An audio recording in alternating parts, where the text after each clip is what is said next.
Futebol de Verdade com António Tadeia.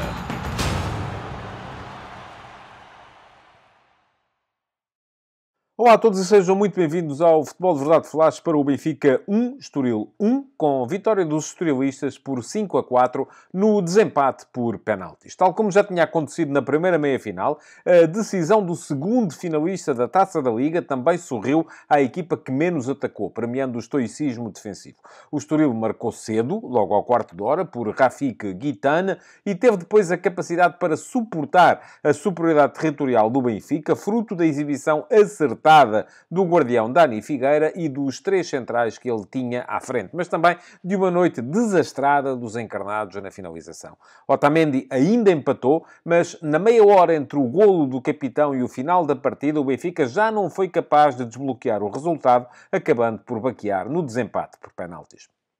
Ainda que tenha sido constante na forma como conseguia sair e criar embaraços à organização defensiva benfiquista, assim que batia a primeira linha de pressão, o Estoril atacava sempre com poucos e raramente chegava a situações de remate. No final, chutou apenas 4 vezes e só uma delas foi enquadrada com a baliza de Trubin, que teve de esperar pelos penaltis para fazer uma defesa. Do outro lado, ainda que tenha ficado a ideia de que Roger Schmidt não fez tudo o que podia para resolver os problemas ofensivos da equipa, o Benfica teve, além do seu golo, mais 3 situações clamorosas. Rafa e Di Maria perderam 2 na primeira parte, com defesas de Dani Figueira. Marcos Leonardo atirou a terceira para fora, já no segundo tempo. No final, mesmo tendo estado cada vez menos em jogo, à medida que a partida avançava, Di Maria ainda meteu um vôlei de fora da área com selo de golo. Mas o guardião estorilista voltou a defender, desta vez para o poste, forçando os penaltis. O Benfica acabou com 23 remates e um índice de golos esperados de 3,7, que sem desperdício lhe devia ter permitido chegar à final de sábado. Mas o empate acaba por sorrir à solidariedade defensiva dos canarinhos, corajosos na forma de sair a jogar e de pressionar, não tanto nos números com que avançavam, para criar os seus desequilíbrios. A equipa conseguiu várias vezes expor as dificuldades defensivas do Benfica, tanto na defesa das alas, criando possibilidades de superioridade numérica face aos laterais adversários, como nas coberturas do espaço interior, onde Quandredi e Mateus Fernandes várias vezes saíam em momentos individuais, quase só tendo pela frente a capacidade de luta e a tenacidade de João Neves, assim como que abandonada à sua sorte. Aliás, antes do golo de Guitane, nascido de uma situação de 2-1 criada por Rodrigo Gomes e Heriberto na esquerda, já o Estoril tinha estado à beira de ser feliz num slalom de Quandredi que Neves travou na meia-lua com um desarme providencial.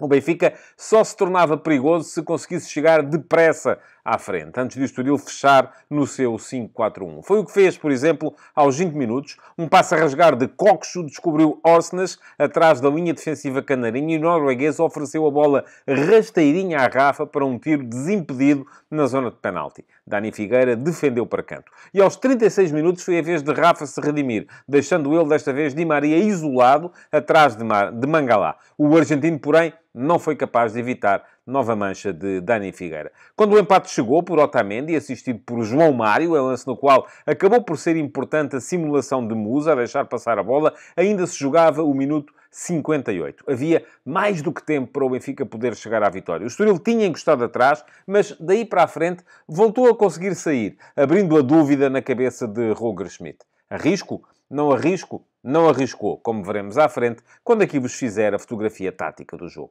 É verdade que até final, Marcos Leonardo ainda teve no pé direito a possibilidade do 2-1, após uma jogada entre Tiago Gouveia, Di Maria e Rafa, mas o brasileiro tanto tentou colocar o remate que ele saiu ao lado. E mesmo no último dos 6 minutos de compensação, após um canto da esquerda, a bola chegou de ressaca a Di Maria, que compensou o facto de estar um pouco mais desaparecida à conta do desgaste, com um vôlei que teria dado um golaço, não tivesse Dani Figueira respondido com mais uma grande defesa a desviar a bola para o poste. Era a altura de penaltis. Figueira foi o primeiro a brilhar, detendo o remate de Marcos Leonardo. Trubin respondeu 5 penaltis depois, parando a tentativa de João Marcos. Ao fim de 10 tentativas, havia 4-4. Tomás Araújo tornou-se então o primeiro e único a falhar o alvo. Chutou para fora e deixou a decisão no pé direito de Bernardo Vital, que não vacilou e fez o 5-4. Avança o Estoril para a final de sábado, onde discutirá a Taça da Liga com o Sporting Clube de Braga.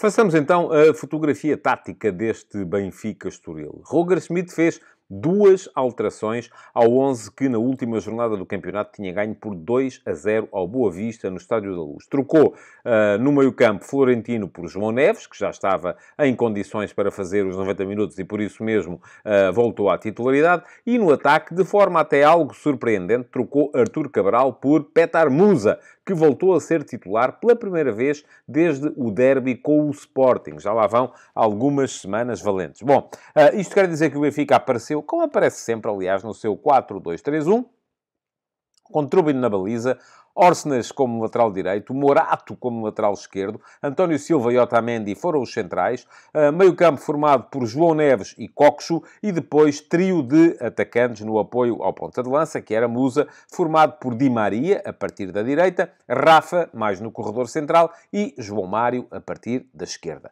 Já se sabe que as dinâmicas também são quase sempre as mesmas. Em início de construção é João Neves quem baixa para a esquerda de Otamendi, fazendo com que o Benfica construa ora a 2+2, com António Silva e Otamendi atrás, e depois João Neves e Coxo, ora em 3+1, com António Silva, Otamendi e João Neves, com Coxo à sua frente.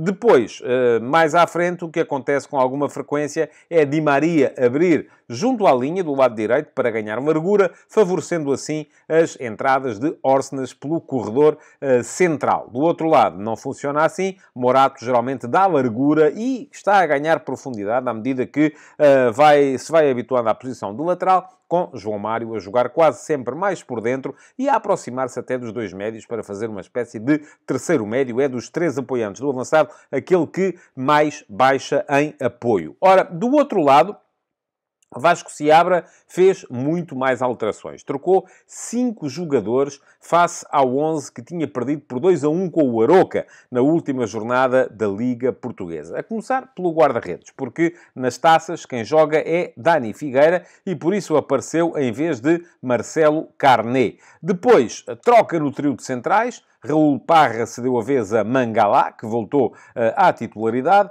Troca ainda nas alas, com a entrada de Wagner Pina para o lugar de Tiago Araújo.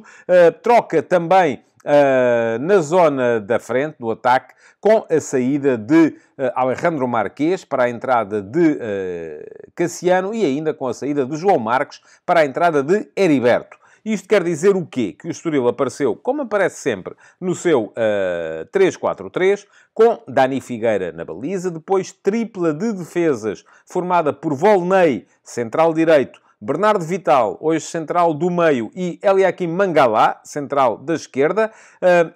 À frente, Wagner Pina era o ala direito, Rodrigo Gomes o ala esquerdo, com dupla de médios formada por Mateus Fernandes e Quando Reddy, que manteve a titularidade, apesar de Jordan Oldsgrove já estar aparentemente em condições. Veremos se poderá estar ou não já na final o escocês. Mais à frente, Guitane era o atacante pela direita, Heriberto o atacante pela esquerda e Cassiano o ponta de lança, o avançado de centro. O Estoril organizava-se depois, alternava muito a saída. O Estoril tem 2 formas de saída, o que o torna mais imprevisível. Ora sai a 3, com os 3 centrais, Volney, Vital e Mangalá, deixando os 2 alas, que hoje foram Pina e Rodrigo Gomes, num apoio mais próximo. Ora projeta imediatamente os 2 alas para a linha do ponta de lança, do Cassiano, acabando por sair a 4, com Volney a funcionar como lateral direito, Vital e Mangalá como centrais e Mateus Fernandes a baixar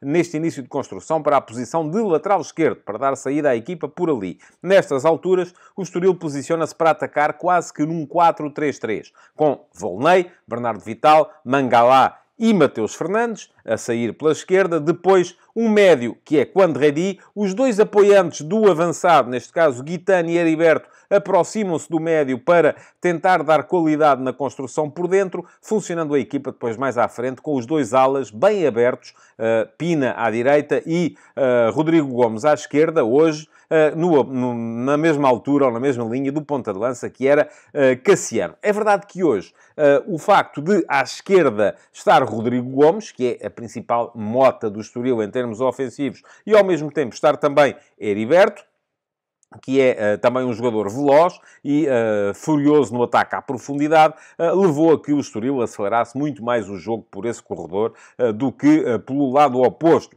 De certa forma, também antevendo o Vasco Seabra, que o Benfica ia destapar mais o lado direito da sua defesa, com as tais subidas de Orsnes e entradas para o espaço interior em zona ofensiva, do que pelo outro lado, onde Morato tem uma abordagem um bocadinho mais conservadora à sua forma de jogar em termos táticos. Ora, com o jogo em 1-0, ninguém mexeu.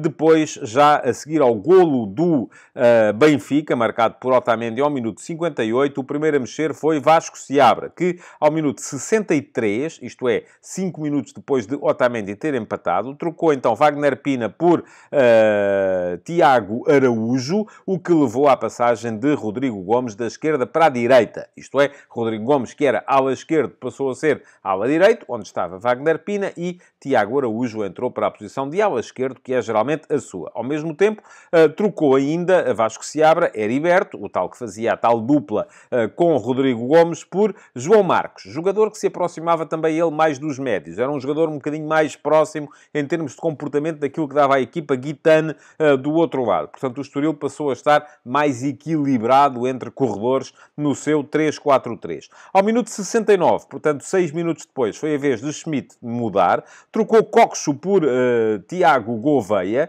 o que significou que João Mário baixou da posição de atacante interior esquerdo para a posição de segundo médio, próximo de João Neves, indo Tiago Gouveia colocar-se do lado esquerdo do ataque, dando ali um bocadinho mais de capacidade de ruptura, e esse foi o final do risco assumido por Schmidt nesta partida, porque daí para a frente não arriscou mais 1 milímetro. Ao mesmo tempo que trocava Coxo por Tiago Gouveia, Schmidt trocou ainda Musa por Marcos Leonardo, mudando, portanto, o ponta de lança, mas continuando a jogar com o ponta de lança à frente de Rafa.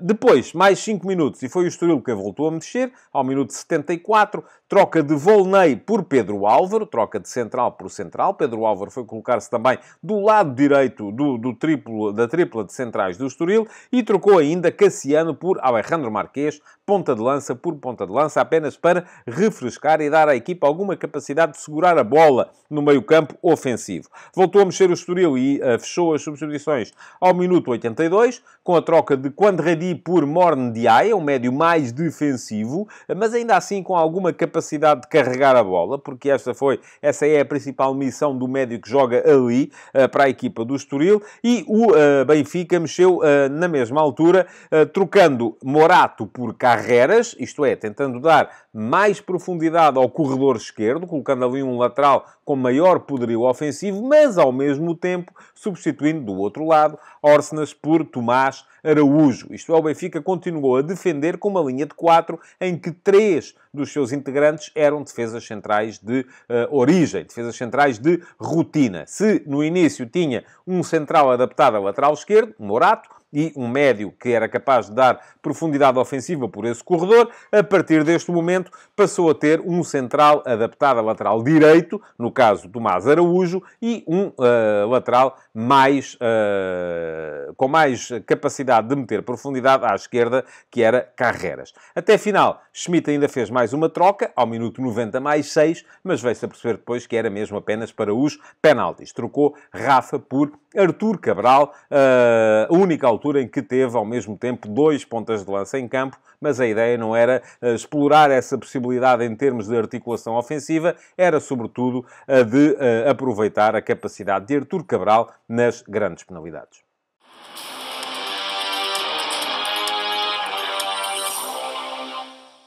O Benfica teve problemas, sobretudo ao nível da finalização. Criou mais do que suficiente para poder vencer o jogo, mas foi muito perdulário e já vimos aqui que, se na primeira parte houve 2 situações em que Dani Figueira salvou, na segunda parte o guarda-redes do Estoril voltou a fazer mais uma grande defesa e Marcos Leonardo perdeu um lance em que tinha tudo para marcar, chutando para fora. Ora, ainda assim, portanto, houve na equipa do Benfica algumas exibições positivas. João Neves foi sempre um um jogador muito tenaz na zona do meio-campo, foi capaz de, através de duelos sucessivos, ir empurrando a equipa para a frente. Otamendi parece-me ter sido o melhor dos encarnados, não só pela segurança que teve atrás, mas ainda por ter ido à frente fazer, por exemplo, o golo que permitiu ao Benfica levar o jogo para as grandes penalidades. E não desgostei daquilo que fizeram os jogadores do corredor direito. Di Maria, sobretudo, nos momentos de bola parada, cada canto que ele batia do lado direito do ataque do Benfica era perigo para a baliza de Dani Figueira,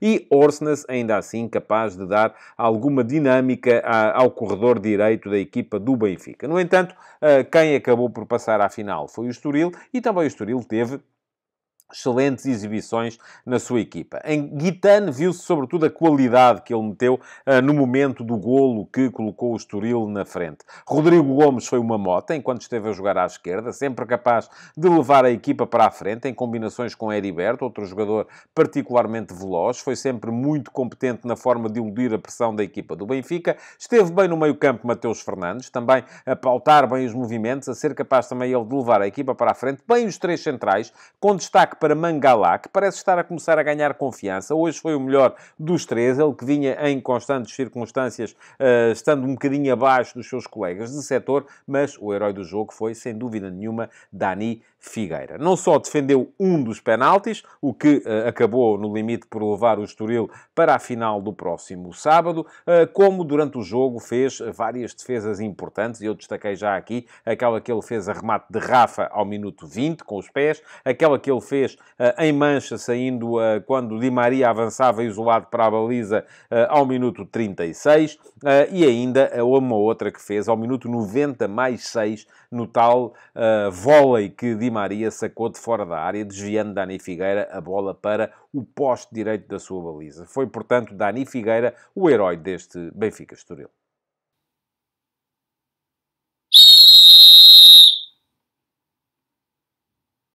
Foi boa a arbitragem de Cláudio Pereira, o árbitro deste Benfica-Estoril, mas o mínimo que pode dizer-se é que os jogadores também lhe facilitaram sempre a tarefa, pois não lhe criaram as dificuldades que muitas vezes se vêem com simulações de lances na área. Não houve protestos, situações de grande penalidade para aqui ou para ali. Os dois golos foram evidentemente regulares, sem também grandes dúvidas em seu redor. E a única situação que... Há duas situações que vale a pena, se calhar, mencionar aqui. Uma delas, o facto de ele ter tido que mostrar cartões amarelos por protestos. Aconteceu pelo menos com João Mário e com Roger Schmidt.